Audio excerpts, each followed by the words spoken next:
Well, hello minders, welcome back to the Mind of Watercolor.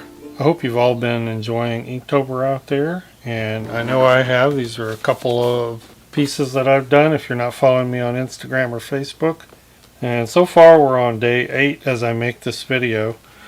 I've missed one day, but I've done the other 7. Most of you have probably already seen the elk because I did a video on that. This is another piece I did, piece of weathered mesquite wood from a photo. So anyway, I've been having a blast, and I hope even if you're not participating, I hope you're taking a look at some of the great work out there that's been done. What I thought I would do with you this week is share a review of this book. It's actually a book combination designed to work together. The book is Pen and Ink Drawing by Alphonso Dunn. Now, Alphonso is a YouTuber. If you've done much searching at all for drawing or pen and ink, you no doubt will have run into his channel. He's a very accomplished pen and ink artist, and just to be clear, Alphonso and I do not know each other. I have never met him, so he has not provided product for me to review. He in no way is asking me to review this. And this book here is probably about 3 years old. He self-published this book, and I would like to link to the video below so you can see kind of what he went through to produce this book.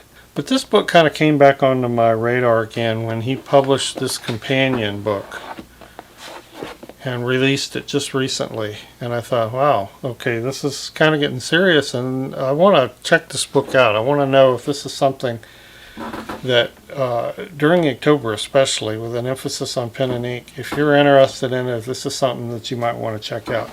So I can say up front, it is, I was actually not prepared for how impressed I would be with this book. I have seen a lot of pen and ink drawing books out there and have been less than impressed with most of them. So all that to say, I was really impressed at how much thought, organization, and step-by-step instruction this book takes you through. Number one, I mean, it's just chock full of his fantastic drawings and examples, and that's key.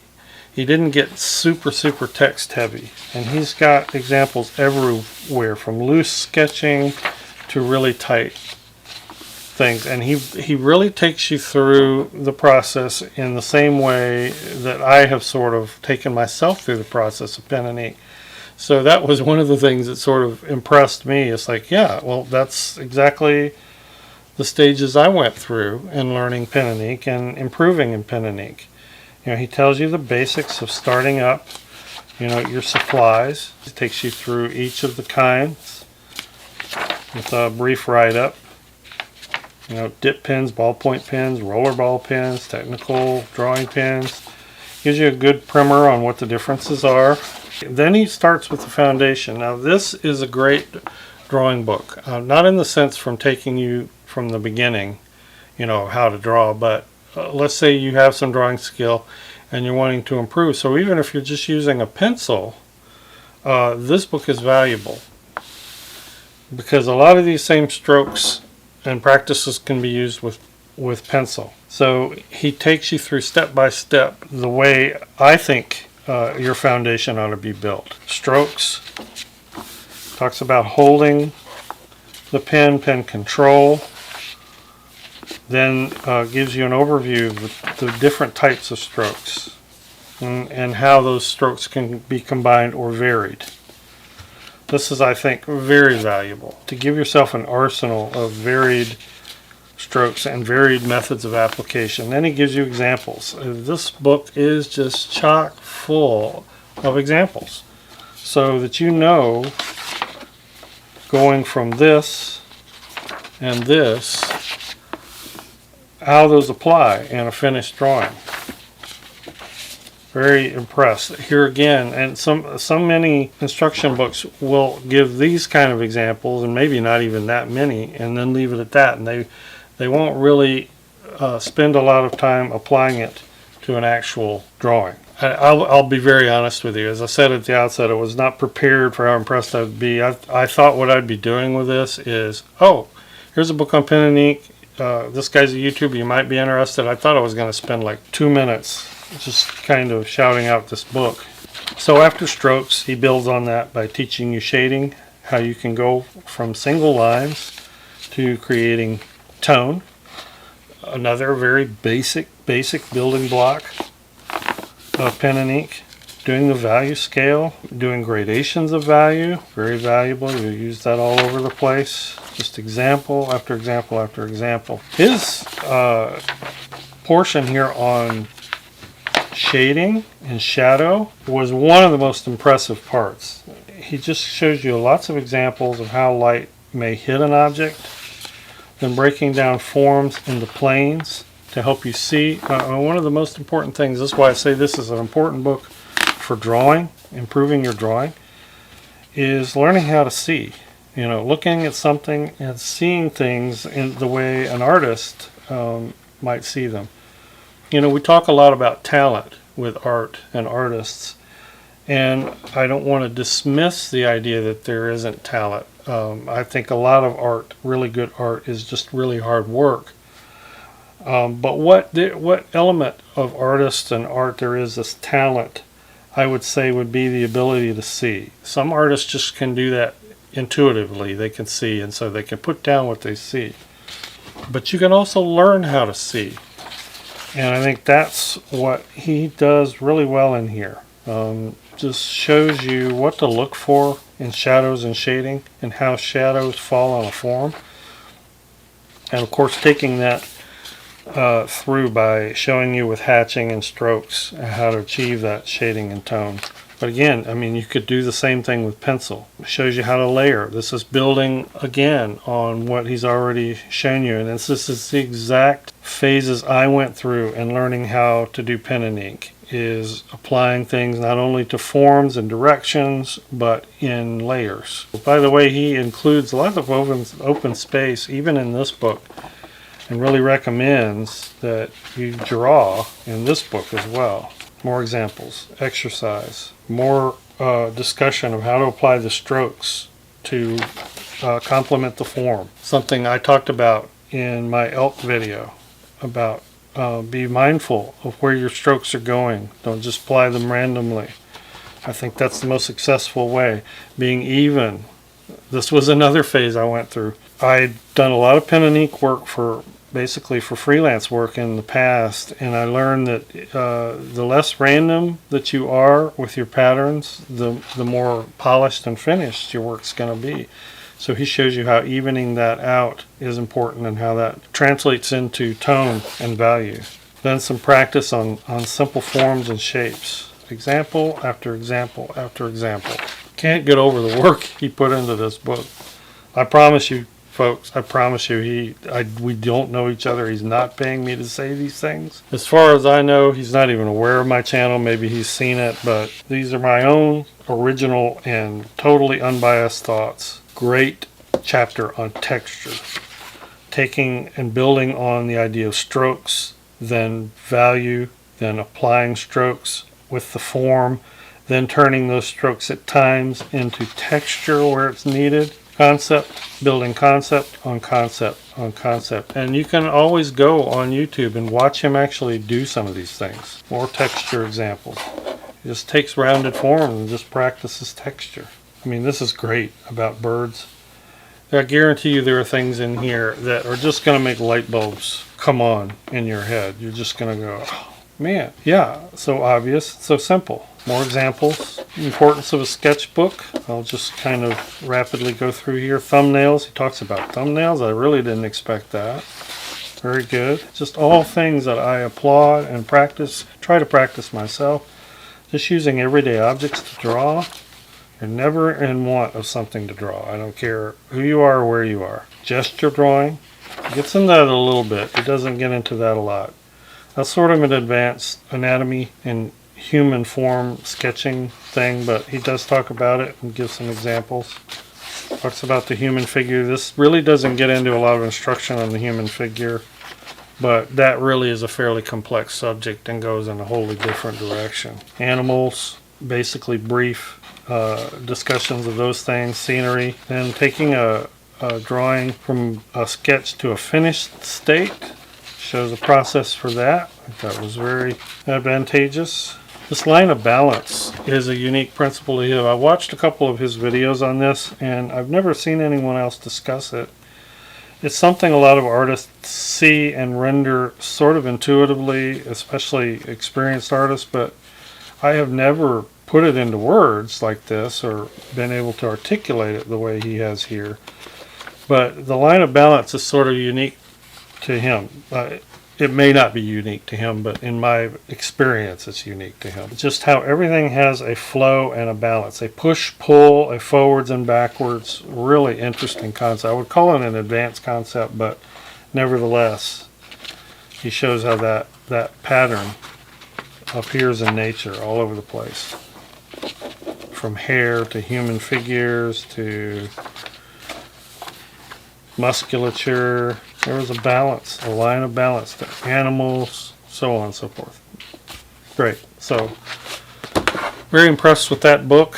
And as I said, he just has come out with this workbook. Again, to repeat myself, this is what sort of spurred me on to review this as a set. Here's what's impressive about this. First of all, you have tons of exercises throughout. And he invites you to use this as a sketchbook to practice in. But this corresponds almost exactly to the developmental stages he takes you through here. So you can treat this like a course, you know, from beginning to end, and draw right in the book. Just unbelievable. I mean, page after page after page of exercises to practice. Now, just a couple suggestions. If you want to buy this set and you want to practice these concepts, I already know right off the bat, some of you beginners are going to say, I don't want to buy that book and then draw in it and mess it up. Well, you know, first of all, if you have a copier in your home or access to a copier, you can make a copy for your own purposes. Another piece of advice is start out by practicing with pencil. Pencil is actually a good way to begin practicing pen and ink, I think, because you're just doing strokes, you know, and then if you don't like what you're doing or you want to go back in and ink it, you can erase it. Okay. Another way is, besides a copy or using pencil, is just pop in a little piece of tracing paper. You can even take some removable tape, tack it up there at the top if you want. Then just get out your favorite ink pen or ink pen that you've been using and practice. That's only if you're afraid to draw in this book. He's given not only the areas for practice, but lots of extra space. You can even take your favorite sketchbook, you know, and just butt it up next to the examples and draw them in your sketchbook. So, but wow, I mean, the work that went into this. I hope if you love to draw, be it pencil or pen, but especially pen, you'll give these a look-see.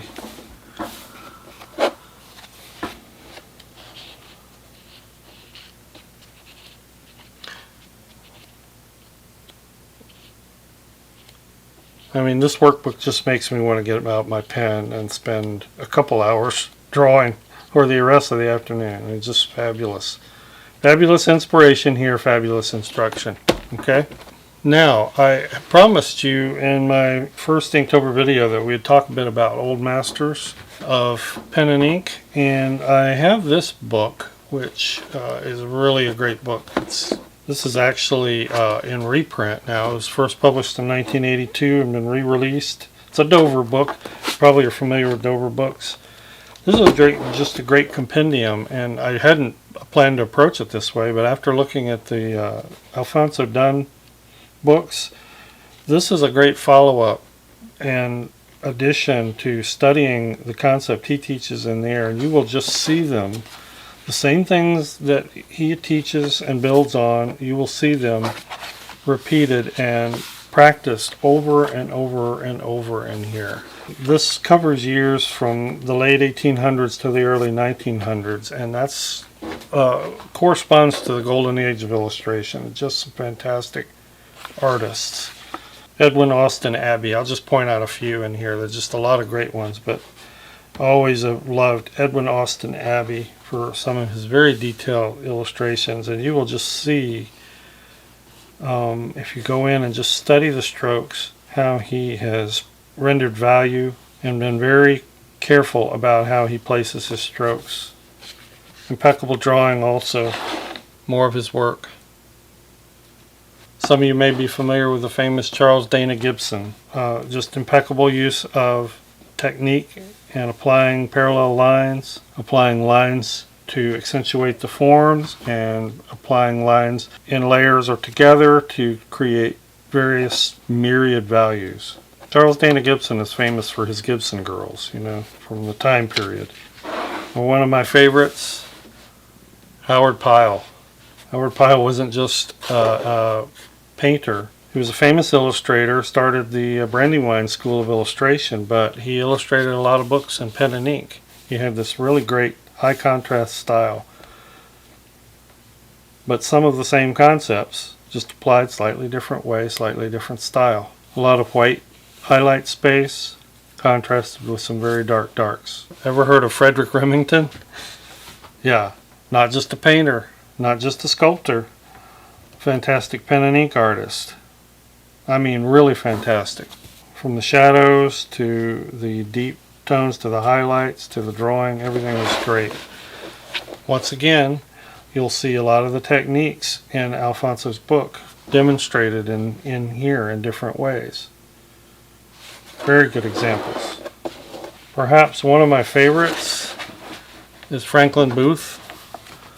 I mean, from a distance, you can't even tell that these are pen and inks. They look like engravings. He just has a highly skilled way of putting all these lines together.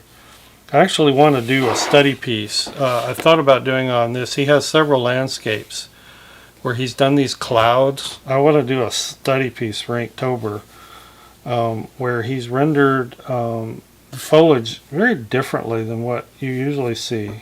But again, very closely applied lines. And I love his clouds. I've always loved his clouds. And he does this, it's not really cross hatching, but it's hatching, single hatching, but done in different directions, sort of in a herringbone style. Love Franklin Booth. So if you want to study old masters, this is a good book. It's not very expensive. I'll have the link below, of course. Thanks everyone for watching. I hope you found some inspiration in this, and I hope you're getting as excited about pen and ink this month as I have been. Thank you patrons for supporting this channel and helping me produce this content, and we will see everybody in the next video.